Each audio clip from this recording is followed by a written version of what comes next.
I learned that maybe we can use a little bit of a softer touch, but you still have to be tough. These are criminals. We're dealing with really hard criminals.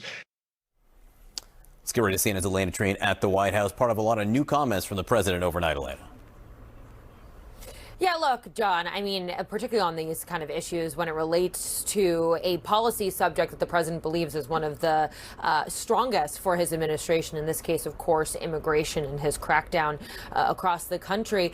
The president often never admits when he believes that either he or even his broader team has made a misstep. But that is exactly what he did in this interview yesterday, saying that, yeah, they could have used a softer touch when approaching Minneapolis and their immigration efforts there. Now, he also was asked specifically about the deaths of American citizens Renee Good and Alex Preddy by the hands of those ICE agents on the ground in Minneapolis. Listen to what he said. I'm not happy with the two incidents. It's not, it's both of them, not one or the other.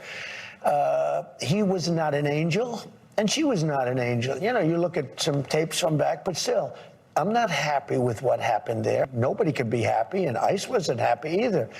But I'm going to always be with our great people of law enforcement, ICE, police. We have to back them. If we don't back them, we don't have a country. You mentioned Renee Good and Alex Preddy not being angels. Do you think any of that justified what happened to them, though? No, I don't. So a bit of more of a nuanced answer there, John. Him first saying that, he has to stand with America's law enforcement, then also recognizing, though, that despite him kind of arguing that Good and Preddy were perhaps not angels, that didn't mean that their killing was justified. Look, all of this, I think, speaks to what I'm hearing in my conversations with people in that building behind me, which is essentially that the president knows where the public is on this. He is reading the room, despite him and his team coming out very strong in defending these agents early on. They recognize that the public is not necessarily with them on this issue, particularly around these shootings. And I just want to reference some of the recent polling that I know he's probably looking at as well before answering this.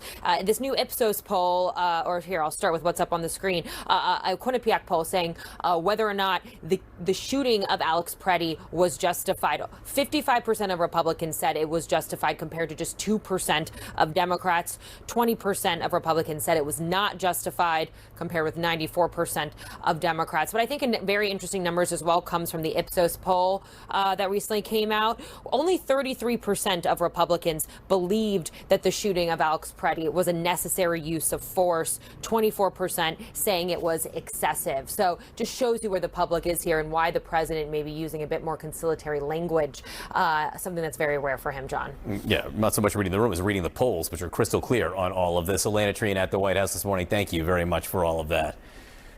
All right, not the way you're supposed to get off a gondola. What happened here, and did everyone get out safely? And the new jobs fears, data.